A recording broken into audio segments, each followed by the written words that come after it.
we can officially call the meeting to order here at 5:31 p.m. This is the Economic Development Commission regular monthly meeting of March 6th, 2024. And here in the room, we have Scott Smith, Mona Caldwell, Joe Camion, John Stratton, and myself, Jean Wilczynski. On the phone, we have Jeff Hartman. And Cheryl Poirier. Welcome, Cheryl. We're expecting MJ Dorizio to come a little bit late, and Wendy Russell is an excused absence. So welcome, everyone. Do we have anyone else on the line? Yes, Carolyn Miranda. Welcome. Thank you. And if I could just remind everyone to speak, the people who are in the room to speak loudly and clearly. The way Jean is, we can hear her fine. Thank you. That's because I'm sitting right next to the phone. We'll do the best we can. As you know, we're up in the mezzanine room. And if it gets too crazy, we'll try also closing the door. Okay, so the first item on the agenda is the approval of the February 7th meeting minutes. Do I have a motion to approve? I'll make a motion to approve. That was Mona. And I will second. And John has seconded. Are there any comments, any discussion, any changes to the minutes? Okay, hearing none. All those in favor of approving the minutes, please signify by saying aye. Aye. Cheryl, aye. Okay, that was unanimous. Thank you all. And now the next item on our agenda is public comment. We do have one member of the public. Carolyn, did you wish to make a comment? Yes, I do. Carolyn Miranda on Biscayne Boulevard. I'm calling to speak on behalf of several people down here along the beach area who continue to be concerned about the development of further storage units along the Shoreline Gateway. And we know that that's already kind of grandfathered in based on when it was application and that stuff. However, there is a proposal for a month temporary moratorium, I'm sure you know, at the zoning board meeting on Monday night. And we're looking for your support, either a person or via letter, to support a vote on granting that moratorium. And these are our reasons why. We don't think that it's going to cause any problems for anyone to grant more time for the zoning board to have time to discuss regulations, changes in regulations, future regulations concerning building development along the Shoreline Gateway. Since there's litigation in the courts, it's going to take much longer than this moratorium if it is granted. We feel, we read everywhere. I've read several things about your statements about what the purpose of your mission is, and it's to attract and encourage new businesses, etc. That complement the true spirit and character of our community, and we don't think a whole bunch of more storage units in town is reflective of our cultural and arts and character and beach ambiance of this town. So these are, some particular reasons why we just don't think it's any stretch of the imagination to think that you wouldn't support granting a moratorium so that the ZB can have more time to look at their regs and do what they need to do with them to better complement what kind of building and economic development will happen in this town. As you know, as just a reminder, we have a lot of blight down here in the area on the north side of 156, and I know people are interested in working in it, and things are just not happening very quickly. You also know that a lot of money's been allotted to the Shoreline Gateway Commission to study this area from a distance down at probably where the kayak place is, all the way down to beyond the police station, for the particular reason of seeing what it is that we want developed in the future along the shoreline. You also know there was a well-participated in study done last October of 22, in October of 22, that got a lot of information that's still waiting to come out, waiting to be put in proper form for everybody to know about, that should have some impact on the course of development, economic development, on that north side of 56 in particular. So bottom line is we're looking for support to make sure that moratorium will be completed. It'll be in the best interest of everybody in town, not just we along the shoreline, but in particular along the shoreline, because we've been suffering with blight and just, business people that have left, and we have to put up with the messes that they've left behind. So we're just, like I said, your support either via letter that's read to the minutes on Monday evening, or by someone who goes in support of that, of the moratorium being passed as a yes by the EDC. And thank you for listening. Okay, well, thank you. As you know, we do have this moratorium as a discussion item under our new and other business. Well, right. I just learned that through Cheryl the other day because it wasn't specified. But that's okay. I know. We know. Oh, okay. Any other public comment? I don't know that there's anyone else on the line making public comment. Okay, we will then go on to the next item on our agenda, which is actually my item, the River Cog Regional Economic Development Committee update. I did just send you all a copy of the minutes from the first meeting of the River Cog Regional Economic Development Committee, which was on February 15th. I attended. It was mainly kind of an introduction. There were participants from pretty much every town in the River Cog, as well as trying to make sure that there was someone from each sort of business Economic entity. Development Committee. I'm sorry, Jeff, did you have something you needed to say? No, that was not me. I was on mute. I was talking about okay. that thing over there. So part of the introduction was to discuss, each person was anticipated to list an economic development priority. So the priorities that were listed were affordable housing and workforce housing, town center redevelopment, vibrancy, infill development, which I had to look up because I wasn't sure exactly what that is. That's development sort of within more city-oriented, where there's buildings that are unoccupied that would be filled with a business.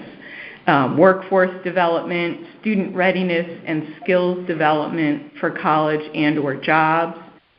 Transportation, traffic lights on Route 9, that was especially a factor for folks who are close to Middletown. Sustainable development, resiliency, climate change, environment, childcare, community-based resilient food systems and agriculture support, and then wastewater management. And I think those are the economic development priorities that were identified by all the different members. Our future meetings will be to sort of identify the top priorities among those. So my sense was to try and see if anyone had specific ones that we felt were related to Old Lyme. And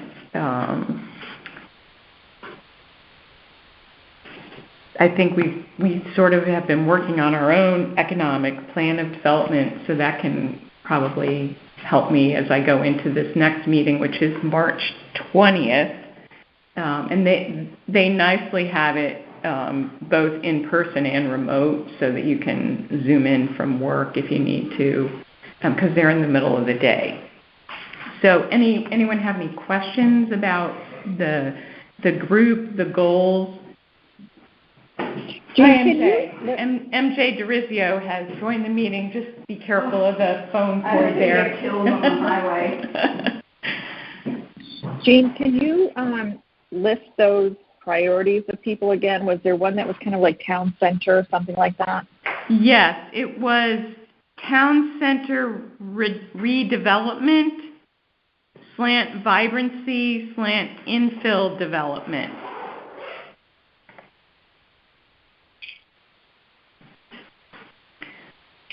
Okay, and what were the others? The first one was affordable housing, I know. Affordable housing, slant workforce housing, and then there was workforce development, slant student readiness and skill development. There was transportation, which also had a piece that was traffic lights on Route 9. Then there was sustainable development, resiliency, climate change, environment. Those are all one sort of priority. Child care, community-based resilient food systems, slant agriculture support, and then wastewater management.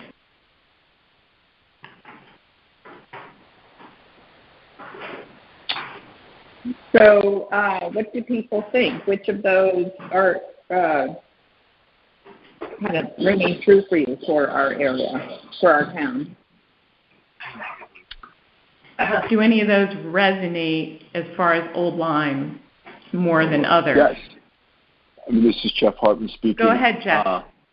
What resonates with me is the workforce development, student readiness, and skill development for college and their job. I think we do an outstanding job at the high school getting our students ready for college, but is there an equal focus for those high school seniors who may not be ready to go off to college or don't desire to go to college? And do we give them the same attention for the trades and we all know there's a huge need for the trades, and if anyone's trying to get a plumber or anybody like that in town, how long it takes to get someone to come by, right? And those are good quality jobs and careers are out there that sometimes are frowned upon in our education system. If you're not going to college, maybe that's it doesn't get the same attention. So I think we should focus on that work readiness. Thank you for letting me speak. This is Joe County, and I will kind of encourage what you just put out there, is that the pipeline to college has not really worked according to plan in the USA. I recently was cleaning my bookshelves. John would like this. I have a whole bunch of biographies of the old industrialists because I was very interested in them as a kid.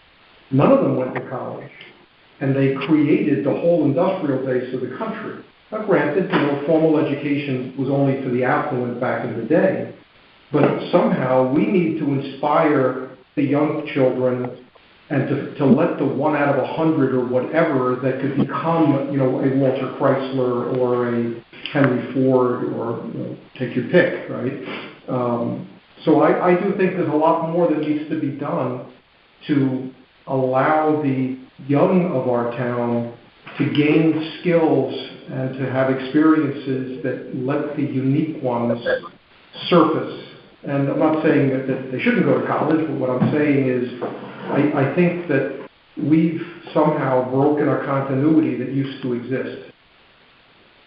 So I want to add some comments, and I know Jean can too, having spent 8 years on the Board of Education. Our high school does do a pretty fabulous job. They have a lot of activities that are available and courses that help children who don't want to go to college, and we are seeing the effects today.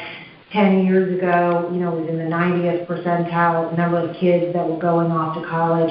Now it's down in the 80s right now. So kids are finding other paths. EB does offer great programs for children. There's options that the kids can take with computer science to learn other skills. There definitely could be more development, but I do believe that the Board of Education is addressing that because they've been talking about it for the last few years. Would you agree, Jean? Yeah, I don't disagree with that at all. Were there any other of these items because I don't think we have to just pick one. Did any of them resonate with others? The one that resonates with me, obviously the workforce development and the student preparation is the biggest thing, I think, for the town's sake. But the wastewater management issue, again, not speaking for the commission, but rather as an individual town citizen, I think the sewering of the town is a disaster. And I think that no good will come of it. We are a town that depends on groundwater for our drinking water. We sit surrounded by brackish and salt water. The sewering of Point of Woods, best I could tell, led to new well fields being developed by Connecticut Water because guess what? The water's leaving. And the magnitudes, I don't have the numbers, but the magnitudes are considerable in some of the reports that I've seen of what it permits for the extraction of water. So I'm part of the believers that we need to have sewer avoidance rather than more sewering. And I do feel that the DEEP coercing the beach communities to be sewered is not for the good of the interest of the town or the people who are town residents in the beach community. That's not too sensible. And I think that actually resonates with a lot of the shoreline towns that are on this regional committee. I know there's a big proposal in Westbrook, and of course they don't have town water or sewer either. Right. So, I do think that is an ongoing issue. And Jean, if you can bring back to the River Cog, DEP is coercing the pumping of sewage for 15 miles. Talk about sustainability. Right. It would be one thing if they were suggesting wastewater management within the town, yes, so we could be creating our own ecosystem. Correct. But they're not. They're talking about us paying to pump it out and paying to pump it back in, which is very common in places that I've lived throughout the country. And if you want to talk about unaffordable, if you're paying for your water in and out plus all of your other bills. Wait until the groundwater salinity starts increasing. Well, if I can add or amplify that, I was present on a fateful afternoon when our then select woman received the news from the state. The state was not going to accept our carefully worked out, internalized plan for wastewater, like through, for example, as I recall, land at the 100 acres. It was a community septic. Community septic, as requested specifically by the state. You must come up with a community in your own borders septic system plan. And that was moving along nicely. It had been proposed, moved along nicely. It had begun to enter the approval process. And it was submitted to the state. The state said, no, we will not accept that plan, implying any plan.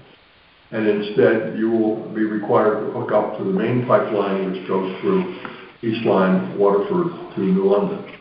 But what wasn't mentioned too much at that time was that East Lyme and Waterford and New London charge you for the throughput. And a friend who is very involved in Waterford utilities said, bring it on. but you're going to pay for it. And free. perhaps an even bigger issue than the cost now is there even capacity? Yes, That's right. Okay, so it seems workforce development and wastewater management. Mm-hmm. MJ, and I mean, On the flip side of the wastewater, I would say just basic water would be an issue because of the high water tables and the changing of shorelines and climate, if you will. All those factors affect the water supply, which in my humble opinion, as a non-scientist, is much more important than the wastewater issue. I think that the water comes first. I don't know what to do about that. I mean, there should be... Yeah, I do appreciate your position, because the wastewater issue of depleting the groundwater causes a water problem. Right, so the two are intertwined Right. somewhat, but you're right. Obviously, it's more important to have clean, potable water than dealing with the wastewater issues, Right. but they are intertwined. Yeah. I would agree with that. And there's a lot of private water systems in the town. There's the one at Chadwick. There are a couple of others, which I learned about because I had to do something for my line of work at Ledgelight, and found out that in 2022, the state passed a law that protects the well owners from having to share information about their water test results unless asked. So there's a danger going on here in several communities that I learned about because I had to make this inquiry as part of my business. And without disclosing, because I don't have all the facts, but there are now wells in town where the salinity is rising. Oh, there are wells in town that are contaminated too. But Okay. but I say the water side is just as important. Thank you. So I think, Cheryl? yeah, I think we could go through all those bullet points, and most of them are important to us. Affordable housing, workforce housing is part of our vision statement, having a diversity of housing, especially if we want the young people who are training in the trades and other, related type occupations to be able to afford to live here as well. People often bring up our fire department volunteers and teachers being able to afford to live in town. Town center redevelopment, I would consider that important in terms of Halls Road, but also Soundview and the Shoreline Gateway, which you could almost consider like a mini town center or a summer town center that wants to be more relevant year-round. Workforce development, Jeff spoke eloquently about. Transportation, what happens to our businesses when I-95 is shut down in the summer because of an accident? That is an ongoing problem. It's just horrible, the rerouting that goes on there. MJ's water issue, I think, comes under environment, climate change, being sustainable and how we are developing our land, especially in terms of the importance of our ecology to the people in Old Lyme. I can't speak to childcare issues. I'm not familiar with what young parents are dealing with in town right now, but we do have the pre-K for all 4-year-olds. The food system, I can't really speak to. I'm not sure where our farmers are. I don't know firsthand how they are faring in today's market. And then you all spoke about the wastewater management. So I think, we have several things that will be relevant to us as those conversations go on. But I would also suggest that in total, I think that if we did all of these things well, we could have capacity issues. So we have capacity issues in the school, in the services we provide, town services, road management, police services. It goes on and on. I mean, I couldn't possibly think of all of them, but that is, a byproduct of something that could be very successful, unfortunately.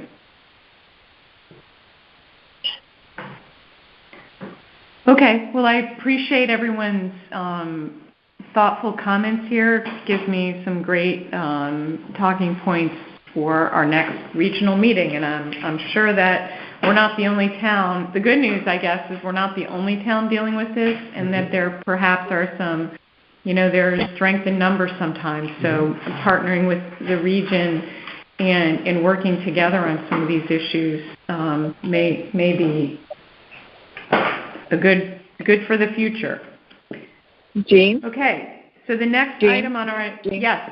Go ahead, Cheryl. Just before we move on, there are also those 4 themes, or I would call them, they're relevant to they're kind of a regional vision to become culturally and ethnically diverse region, better connected, supportive of innovation, utilize sustainable policies, and I don't know if it makes sense for me to make a motion right now about this, but does it make sense to incorporate that in some way into our own Old Lyme vision? Well, let me make a motion, and let's see what happens. I'd like to make a motion that the Economic Development Commission incorporate the 4 themes of the regional COG in our own vision statement, if only to say, as part of the River COG, we also envision the following. That's my motion. Sorry, Jen. No, that's okay. I will second your motion, Cheryl. What do you think of that, Jill? Okay, so just so everyone, this is the items listed in paragraph 4 of the RiverCog Regional Economic Development Commission minutes, and it's pulled from the Comprehensive Economic Development Strategy Overview strategic direction that the RiverCog put together as part of their their strategic direction, basically. So basically it says, in keeping with the sustainable, innovative, connected, and community themes, the Lower Connecticut River Valley region will become a culturally and ethnically diverse region that is welcoming of and accessible to all people, become a better connected place, accessible by all modes of travel and for all types of people, become a place supportive of innovation and innovative industries and attractive to a highly skilled workforce, utilize sustainable policies, practices, infrastructure, and development to grow in balance with its natural resources. So that's what Cheryl has proposed, that we incorporate this, or at least have it as part of our focus when we're talking about our own economic development plan. I would say that it would be understood, and I think it'd be premature to go that far now, because the farther you go along this road, you're getting back to a county system almost. You're just redrawing the boundaries. So I think that there's a delicate balance, and I would hold off on it, personally. I would say that I find it difficult to accept these as a becoming when I do believe that Old Lyme already has several of these, if not more than half, in place already. So to say that we're striving towards it by using the word become, I believe is inaccurate. And I know that some people might disagree with me, but I see a lot of these things already here. I took it that Cheryl was just incorporating these as items of importance to us in our vision. Well, I think philosophically they are, but whether we have to codify them or not is what I thought she meant, and I don't know if we do. Well, I think that these are admirable American ideals, which are non-destructive. They do not say that we should create as many box stores as we can and bring in people from other towns to staff them. They don't have, I use that as a, quote, destructive element. And therefore, I think I don't see anything wrong with having them, but as long as we don't have to adopt them and hold to judgment that we are I don't want to get too controversial, but, insufficiently diverse or insufficiently affordable, and therefore sign on to Hartford's vision of affordability, for example. So I would say I see no problem in adopting them as an adjunct, but I wouldn't want them suddenly to rule our own vision of what we are.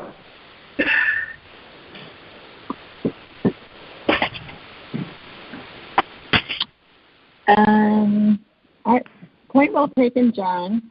I guess the wording I was considering, and I'm standing in the corner of a hallway talking, so I don't have a lot of information in front of me, but that somehow staying in alignment with the River Cog. So I think what I will do is withdraw my motion, and perhaps we can table this for a future time. Okay. Thank you. She withdrew the motion. We don't need to endorse that withdrawal. Okay. I don't think so. Okay, good. Fine. Sorry, I said table. I did mean withdraw my motion. I'm withdrawing my motion. Yes. Okay. Any other discussion on the Regional Economic Development Committee update?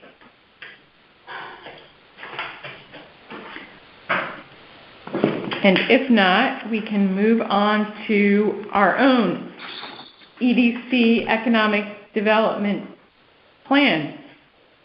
EDC Economic Plan Development. Sorry, I'm getting the words mixed up here. I may have even typed that incorrectly. I am happy to table this conversation or make a motion to table this conversation for a future meeting because we talked quite a bit about the River Cog plan.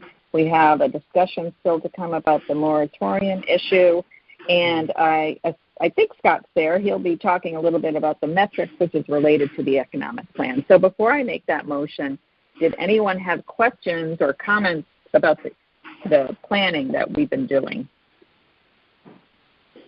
I just thought it was very long. But it was very thorough. I like it because it is positive. It clearly was. Yeah. Okay. Well, and it's going to be, better organized and all. It's kind of a laundry list of metrics right now, but I think we'll be looking to Scott's experience to hone that down a little bit. So I'm going to make a motion that we table the economic plan development conversation for a future meeting. I'll second that. MJ. Any discussion? All in favor? Aye. Aye. Any opposed? Okay, the motion carries. So then we will move on to our updates. The first, openings, closings, ribbon cuttings. Okay, I'll take the lead on that. Speaking to Sapores, they want their ribbon cutting once they get a little more landscaping done. Rand Automotive, which is the old Gulf Station, they literally like 4 o'clock tonight got approved. They've jumped the final hurdle. So they are now an open business. They're going to do a soft open this week and not really announce anything online about their business now being open. And they want to do a lunchtime sort of ribbon cutting celebration. And I'll be talking to Jess Rand tomorrow more about that, and we'll update you on timing. I know that Grenier Lender, Jen, that's Grenier Lender, their tax services, they moved into the Bank of America building. There's no signage yet there. But they're there, and it's announced on their website as well. Hangry Goose is open, I think, tonight. Tomorrow night, they're opening for dinner, and they're working on their liquor license. So that's exciting to have even more options for the dinner hour in Old Line. Mm-hmm. A couple of closed businesses. Amity Construction, they appear to be closed, and I need to call them. MJ, you might know more about this. They're in the marketplace, in the Big Y marketplace. They took up some square footage there. They're still online. They still have a 90 Halls Road address, but I am trying to reach out to them. There's a few other spots. I think I met him years ago. Right. There's a few spots available for lease in the shopping center, which is where the Hideaway is, and Holland Farms, which is the farm stand on Shore Road. Brian Corvo, he got an offer he couldn't refuse during his off season, and he is working for a former client of his, so he will not be leasing the farm stand this season. However, he is taking, if you've ever been to the farm stand, there are some Holland Farm branded products. I think they had salsa, they had a few other things. And he's actually going to continue with those products and sell them to grocery stores and that sort of thing under the Holland Farms brand. But he is not intending to reopen the farm stand, so I have to chase that down and learn if there's anyone looking at that spot.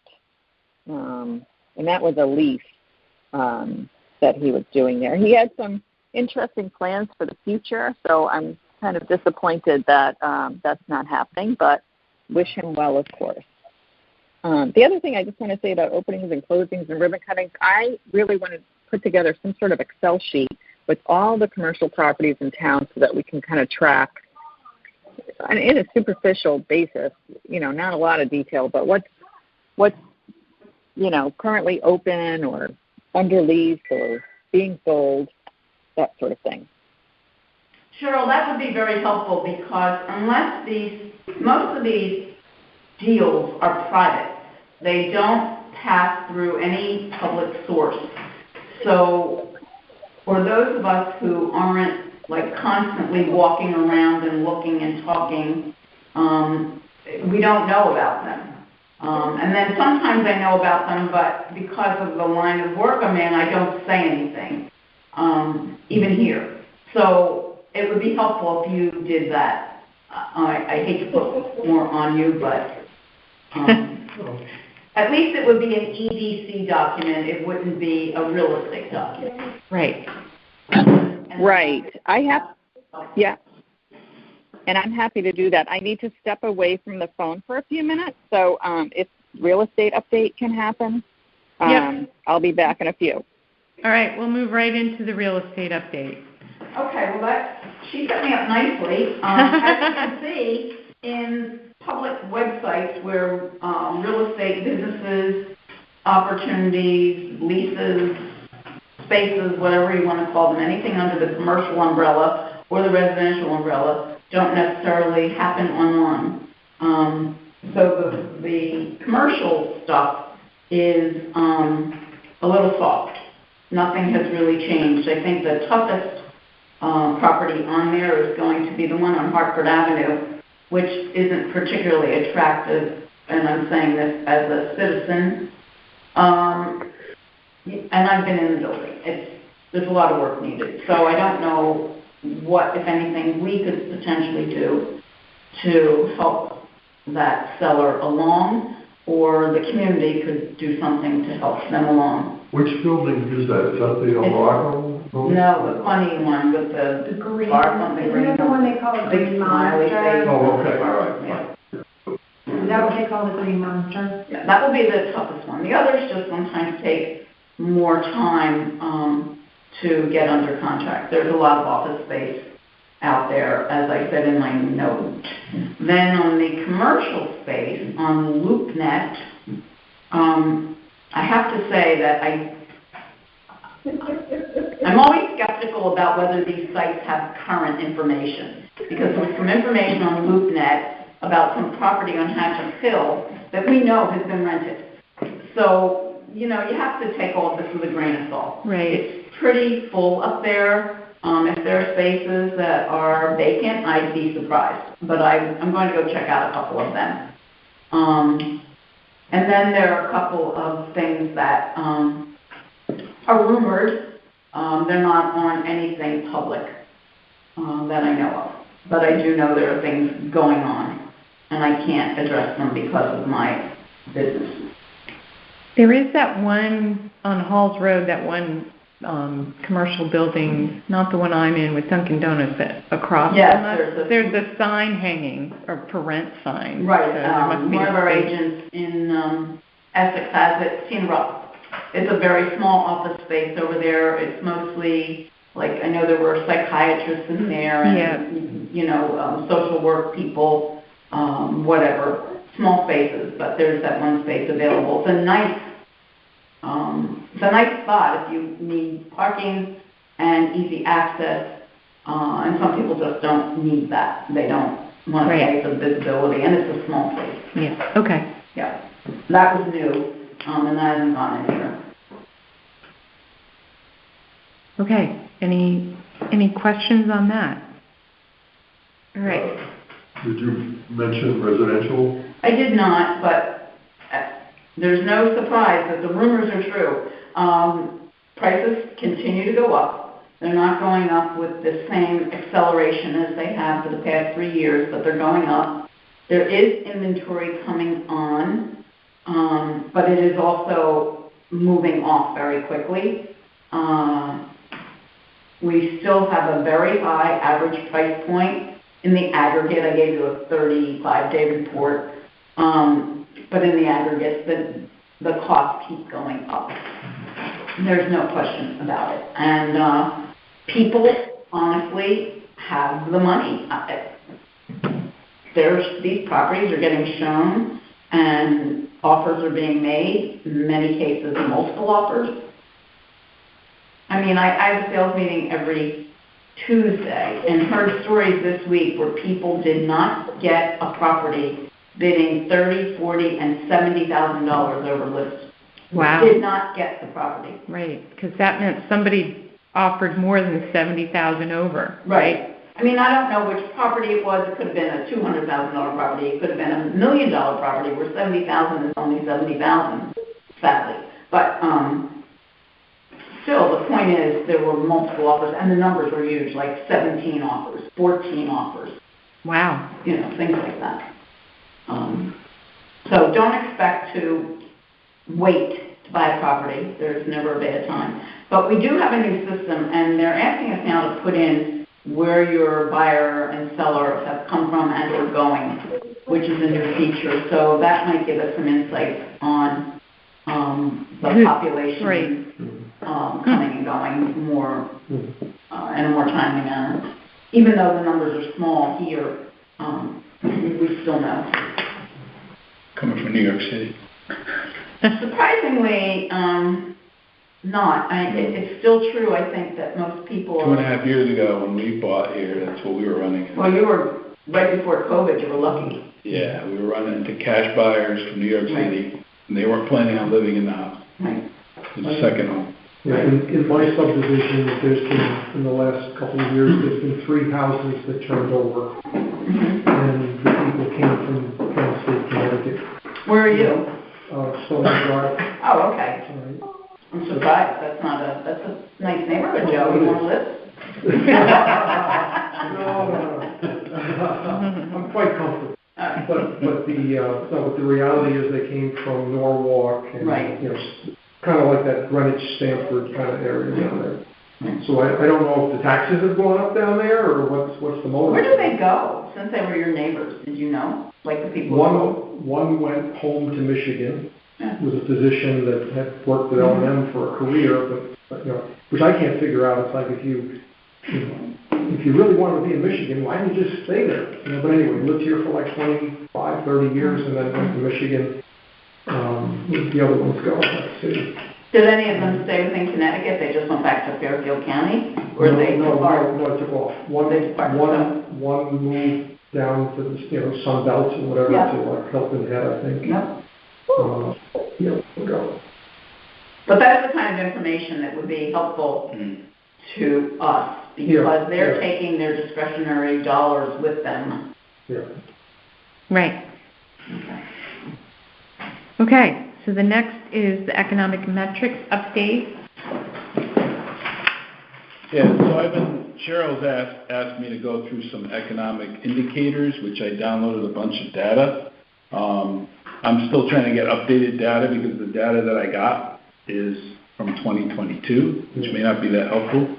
But in the process, I was able to, and I don't know if you've seen these before, but these demographics from Advanced CT, that's from the Economic Development site at the state of Connecticut. You can just go in and you can choose a site selector and then drill down into different towns. So that's one of them. The other one that I did from Advanced CT Site Finder is also just a comparison, and I just picked some towns around us just to kind of compare the numbers we can look at. And then the third thing I sent was the town profile.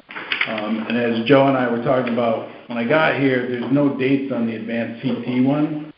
And it seems like the population is different by almost 1,000. So I don't know which is which, unless they're putting in some sort of summer population. I would suggest they are, because there was one glaring number that stood out for me for the total dwellings in town, and those that were owner-occupied and renter-occupied, and the renter-occupied dwellings consider probably all the beach rentals. There's no way we have that number here. Okay. So then I wondered, like, how do they count? I think the average household income here is high. I know we're very educated, but I still think it's a little high, especially if we say in our mission statement and some of the work Cheryl's done that we have, I forget what the word was, about our housing stock. These numbers don't gel so nicely with some of the way we term and phrase that comment in our plan. So I'd be careful how we use them, that's all.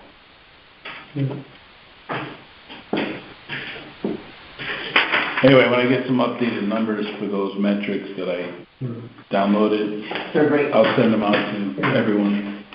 Thank you. Okay. Eastern Regional Tourism update. Wendy is not here. So that moves us to the Shoreline Gateway Committee. Okay. And we are, the committee is holding a special meeting on Thursday specifically to address the storage unit issue. And there will be a position coming out of that meeting basically speaking to the zoning commission in a written communication. That's as much as I'll say about it right now. That's kind of where things are at. Okay. I don't know that we have any, do we have any information on Halls Road update? I don't think Cheryl is still there. I believe... Nothing on Halls Road. Okay. Can you hear me? Did they already have the commission? Weren't they supposed to have an open house for commission members or something coming up? They did. Oh, they I had did not attend it. I need to get back off the phone, but it was. Okay. There's a presentation on their webpage that she gave, and there's an article in CT Examiner. Kate was there. Okay. America 250. Well, a quick overview. I have indeed continued to accumulate material from the 1976 bicentennial, and it confirmed something I think I said casually to you, Cheryl, that it's not just 1 year, 1 day, 1 month. You can look back and say there's an event, but in fact, those events take planning. And the planning starts a couple of years, just as we are doing now.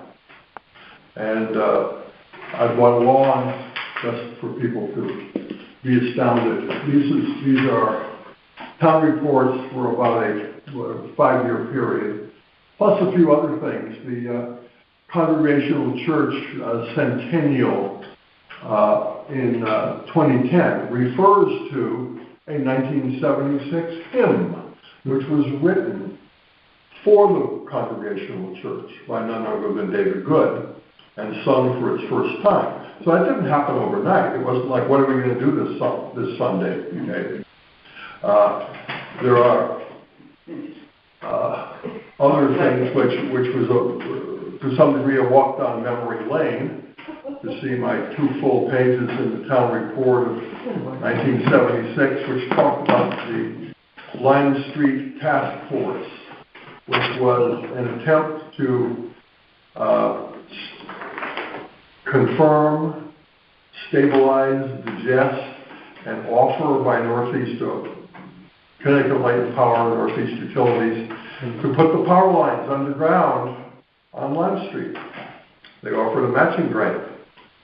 We had a rather elaborate, a good, solid, elaborate presentation on that in the high school.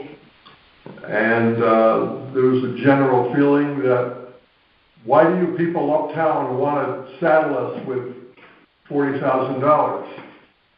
People weren't willing to pay for it. And everyone complains about having power lines here, but no one wants to actually come up with the bucks, or in this particular case, seek by bonding or direct contribution, direct money. Now, $40,000, that's trivial. Well, in 1976, it was a little less trivial. Just translate it now into 400,000. I made that up totally, but that ballpark. And gee, that brings it a little bit more into the realm of possibility, even now. But the people who did not live in the quote village thought that this was a boondoggle, rather than an addition to the cultural, as I think I phrased it, center of the town for 300 years. So it didn't kill the project, but it said, we're not ready for it. But the things as a sort of survey that we stumbled on or made sure that we looked into, who owns the town green? That was the question. Well, the woman who used to live there for many years used to cut the grass on the town green, and the assumption that it was hers. And but she never paid taxes on it. So do we raise that issue? I ask this not rhetorically. Do we say, gee, you're a wonderful person, but you haven't paid taxes on that, whatever it was, a little more than a quarter acre for 40 years? Well, that's a direct attack on a prominent citizen for the sake of putting power lines underground. We didn't raise that in that ad hominem sort of way. Well, we found many interesting things out about this and about the history of Lime Street also. Not only the history, but how it was used. All of those shops and stores that once were down there, as in the nice book by Carolyn Wakeman that I helped out with. But these projects came together and were examined. And we had, indeed, public input. And the input was, great idea, but I'm not paying for it. So that's summarized. That's true of a lot of great ideas. Well, it wasn't my great idea. It was a collective great idea. Yeah. It came actually from Northeast Utilities. Even from collective great ideas, sometimes the collective doesn't want to pay for it. Well, in fact, really my point is, in fact, that effort led to people looking at the street, looking at, why don't we have any, why is that big puddle over there, down there by Boxwood? Why is that puddle there? People asked. Why is such and such? Why is such and such? And in fact, it led to a general improvement of the street, aesthetically and functionally as well. So even failed projects have spin-offs. So, were you with Cheryl at the Board of Selectmen meeting where this was presented? I had another thing to do that. So, am I right, the Board of Selectmen did agree to form a committee? Yeah, I'm just popping back on. They did. Yep, they're going to appoint a committee. Excellent presentation. Yeah, it was a very, very nice Thank you. Thank you. I'm curious to know, though, are we going to do anything in a silo, or are we coordinating our efforts with any nearby neighbors that were joined in our history 250 years ago? Rather than MJ, Mark Turlin, I can never say his last name. Mark from the Historical Society feels very strongly about making sure that doesn't get lost, that we work with the other towns that were part of the Limes and the Sabre Colony. So we're going, part of the, one of the things that committee is going to do is coordinate with other towns. Okay. And then, of course, at the state level as well. Are they all going to ask for a comparative budget so they can share with us? Like, it should be proportionate in some way. Well, there were, to answer your non-question here, there were projects that Lyme did that affected Old Lyme and vice versa, because prior to 1854 or whatever, they were the same town. So 250 years ago, they were the same town. So that a Lyme miscellany, quite a few little publications that were nice, that came out of the town of Lyme, that jived nicely with what we did. Well, I had a very small, and I mean a very small role on the bicentennial when I lived in Boston, which of course on scale, this is very small. But if there's any way that I can participate on the committee, I would like to, because I remember what went into that plan. I don't expect the Queen to come here, which she did. Well, there's a king now. There's a king. But still, you know, there's a lot of things that we could take advantage of, one of which is not to let the waterway escape us. You know, there should be some tall ships, there should be some naval stuff, and it should parade through the shoreline communities, I would like to see personally. So it's a regional effort in some respects. Reenactments. Yeah, there were reenactments too. Well, I'm sure there'll be opportunities for various people throughout the community to participate on the committee. I think it's just being formed. So appointees should represent cultural organizations, boards and commissions, historians, artists, and residents with a diversity of strengths and experiences. That probably is pretty much anyone who wants to participate. So. It also doesn't cost anything to bless the project. Someone else is getting paid for it. That's true. So don't say that's not a good project. I do want to say that our commission chairman back in those days, not to speak ill certainly of a much loved figure, a much criticized figure, could do things like, hey, there's a grant, we can get it. So she applies to the Bird Lumber Company, and she gets enough free shingles to do the Forest Grizzle roof. Well, that effort was not approved by the commission. But she gave direct orders to send out a news release. Well, we're smarter now. Yeah. Well, what I'm saying is we have to watch out for Aaron's meteorite. Road. But to watch it, because things do happen that way, and it can get the town into trouble. Who's chairing it? Did Cheryl say? Hi, I'm kind of paying attention while you're talking and doing something else, but there's no chair right now. Martha Shoemaker and I are going to come up with a list of people to invite from the different organizations. Am I answering the wrong question? Yes. No, she just asked if there was a chair. MJ just wants to be part of it. So you can put her on your list. Great, perfect. Thank you. And she said there was no chair yet. That's correct. She said there was no chair yet. I think they're going to invite people to participate, and probably once the committee forms, they'll nominate their own chairman, perhaps. Who knows? That's right, Jean.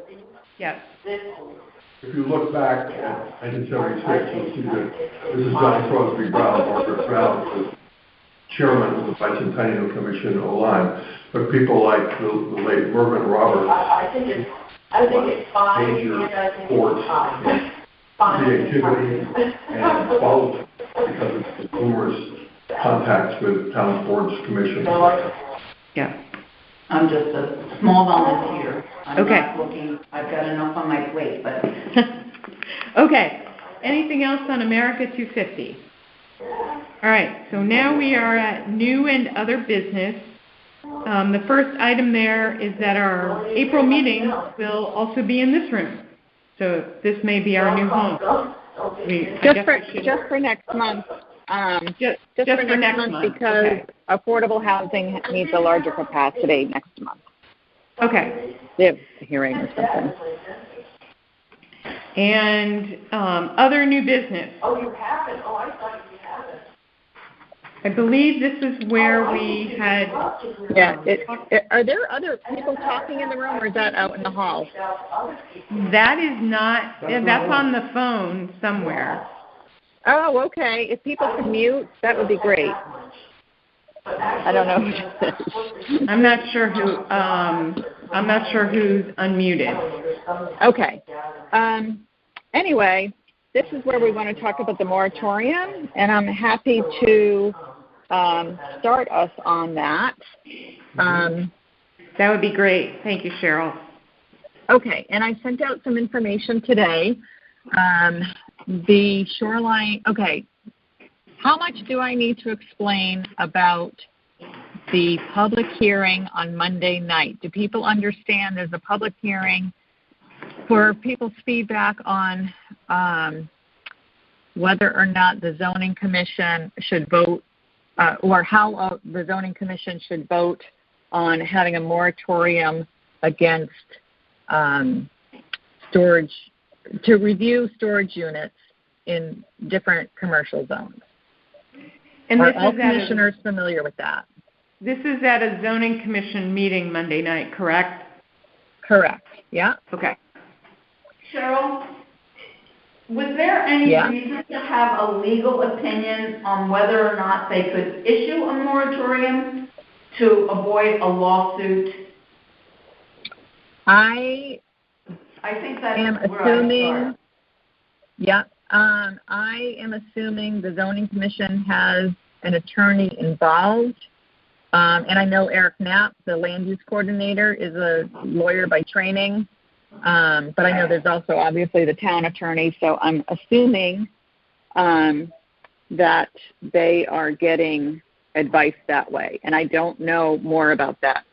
I do know, yeah, and the Planning Commission, if you read the minutes that I sent you of the Planning Commission meeting, they do not support a moratorium, which means the Zoning Commission needs to have a supermajority in order to take on a moratorium to plan how more storage units fit into the town. And the storage unit that is currently under application or in the process on Shore Road is outside of this moratorium because it's already underway. So this has, it has something to do with, but it has nothing to do with at the same time, that specific storage unit application. So we are being asked to either make a statement at the zoning meeting during the public hearing, or work together on a letter, which I don't really know how we would get that done between now and Monday over the phone, because I don't think we're going to be able to craft it tonight. So perhaps a statement, if we want to make anything. That's my own opinion, obviously. And I think also, I think people can, I think you as an independent resident here can send a letter, support or against, whatever you want to do. as long as you share that you're sending that as an independent taxpayer / resident, whatever, and not representing the EDC. So what are people thinking about this? I'll pipe up, Cheryl. My thoughts are that we commissioned the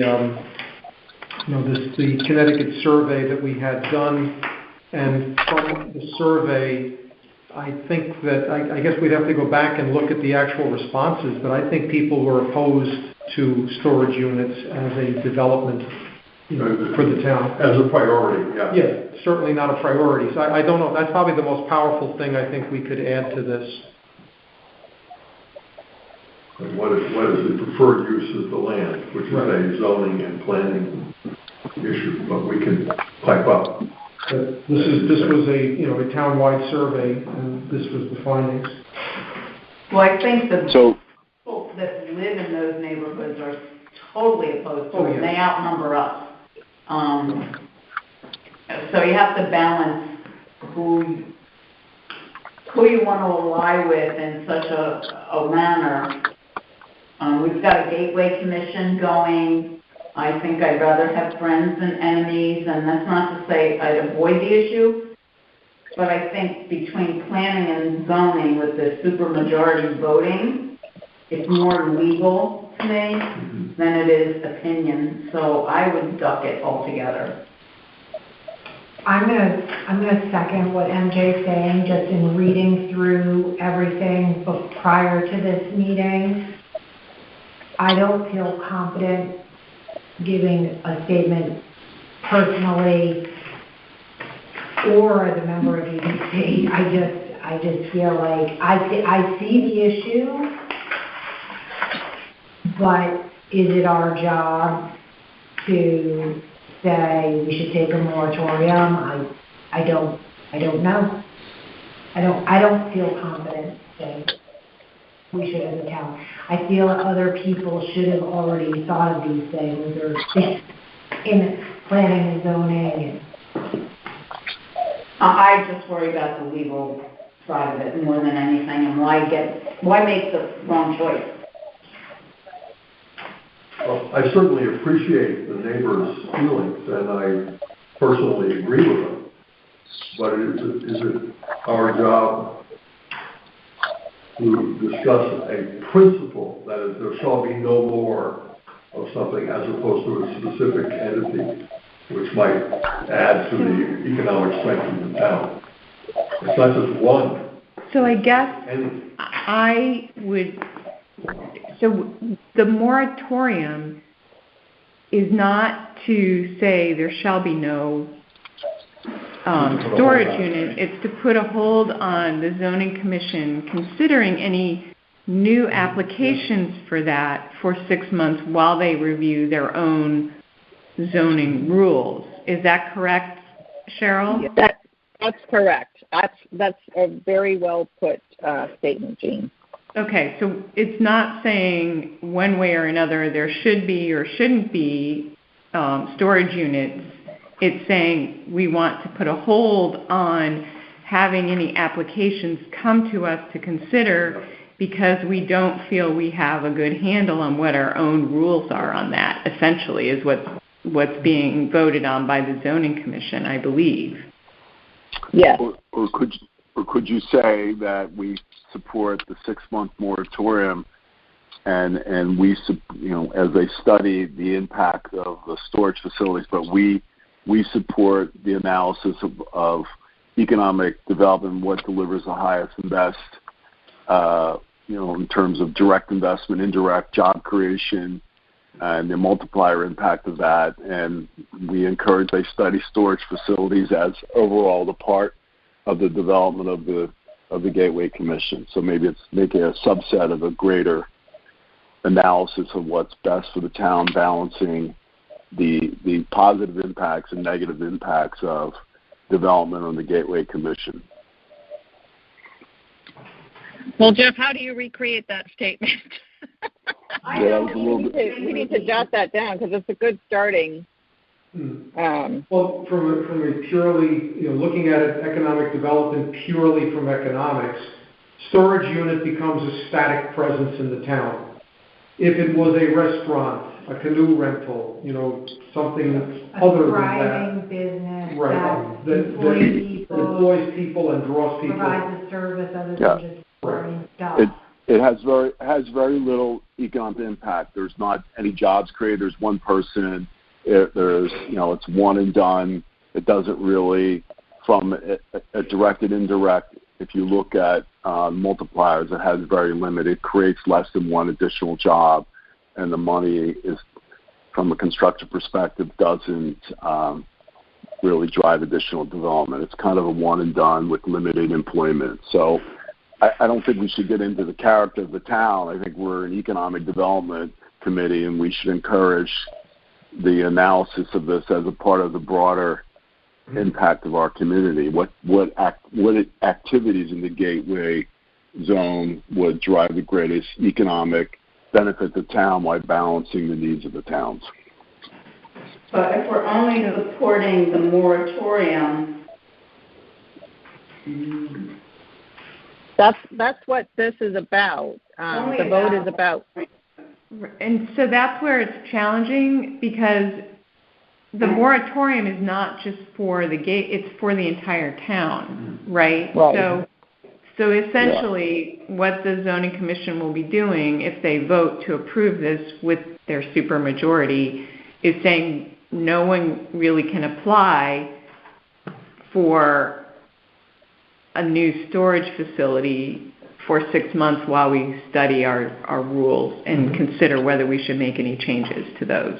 and if we're economically driven, revenue driven, then we really shouldn't support any moratorium. We should let them work out what they need to work out to generate revenue, decide on whether a business should or shouldn't comply, does or does not comply with zoning, whether they're, why a moratorium.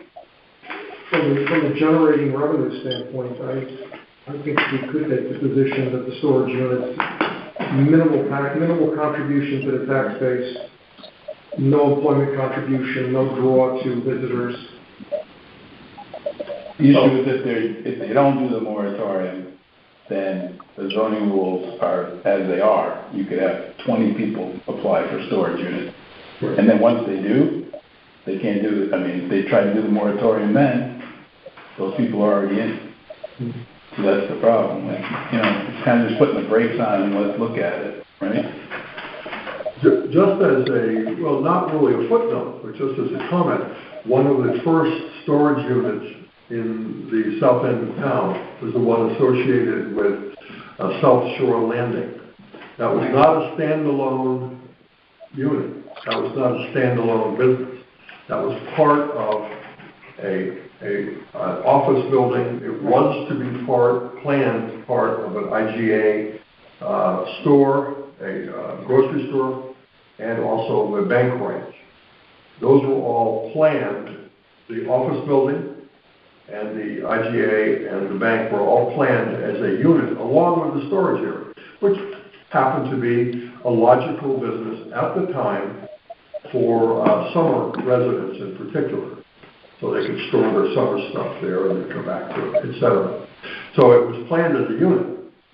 As time went on, only a little time went on, as a matter of fact, before a stock market collapse and real estate collapse. IGA didn't want to move there, the bank didn't want to move there, and the office survived, but gradually was assimilated by Simpson Healthcare Associates, which became the business that owns the entire building and lot. And they severed the storage unit business from their own business. So that's how that started. I'll amend my comments then. If we agree to support the moratorium, I would ask that we cite the low priority that was given in our study, so we don't look like we're picking and choosing sides. Right, I like that. I agree. So now I've rethought that through, thank you, and listened. I think that should be a stipulation, and then I suppose I could go along with it. And I like how Jeff had worded it about, to give the zoning board time to analyze. What did you say, Jeff? The economic, what would drive the rate of economic advance? Yeah, for the Gateway Commission area of town. Well, and for all, I think this is about all town. All town. I'm sorry. Yes, for Old Lyme. Yes. So can you take a shot again at saying that statement in total?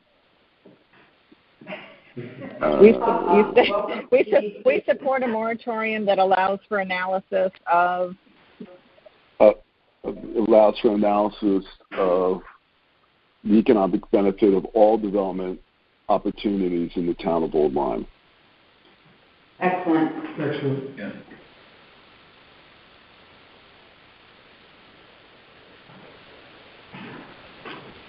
In Old Lyme. We support a moratorium that allows for analysis of the analysis and review of all potential economic opportunities in the town of Old Lyme. We encourage a thoughtful and thorough review of the impact of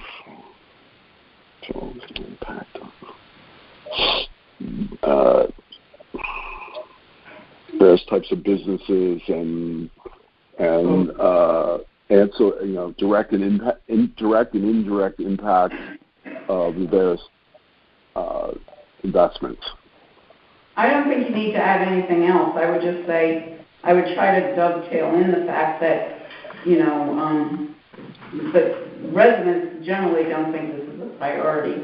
From the verbiage, from the draft, it says that currently the storage units are classified neighborhood commercial, and they should be classified industrial use. And perhaps that would make the difference for the zoning, because that area, let's just say, for example, in Soundview, if that area is considered neighborhood commercial, storage units were considered industrial, there wouldn't be a chance for them to be there. I don't know how that helps for her. Whose comment? From the draft. The Shoreline Gateway. Yeah. But I think because of the timing, we're going to make our own statement. Yes. If we make a statement, I don't want to jump the gun on that. So, is Jen, Jen, our clerk, are you? What do you have? How'd you do on his? I think that allows for analysis and review of economic benefits for all opportunities in the town of Old Lyme. Yeah, that sounds good. That's fine, it's vague. We support the zoning commission moratorium that allows for analysis and review of economic development opportunities throughout the town of Old Lyme. Throughout the town of Old Lyme. Mm-hmm. I think it's fine. I think it's fine. Yeah. Okay, so so that was a motion. Go ahead, MJ. Yeah. No, I'm just saying whatever Cheryl just read was read as a motion, I believe. So in this case, we would not be adopting whatever the Shoreline Gateway Commission is doing, but creating our own statement. Yes. Would someone go to the zoning commission and read that, or would we just send it to them as a letter from the Economic Development Commission? When we did a statement last time for Halls Road, I delivered it during the public hearing on behalf of the EDC. Okay. So we would anticipate someone doing that. Yeah. I most likely can do it, and if I can't, I will reach out to see who could. Right. I just wanted to leave it open that Cheryl may or may not be available. And if someone can't, is it sufficient to email it to them? Will it be? We could. Yeah, we could. I think it's 100% more reliable to be there in person. I do think it would be preferable to have someone do it in person. How far along in the agenda is this? Is this the only item, the first item? Do you know? In the zoning, it's one of the early. That's why I asked. The public hearing is early in their meeting. I think they're going to have a lot of public comments. So I'm going to make a motion, and if it's seconded, we could have discussion about it. And I hope I have this right. I'm going to make a motion that the EDC makes the following statement at the Zoning Commission's Monday public hearing. We support a zoning commission moratorium that allows for thoughtful and thorough analysis of all potential economic development opportunities throughout the town of Old Lyme. I second it. And I will read that one more time. Thank you, Jeff. We support a zoning commission moratorium that allows thoughtful and thorough analysis of all potential economic development opportunities throughout the town of Old Lyme. Yep, I think we agree. Any discussion?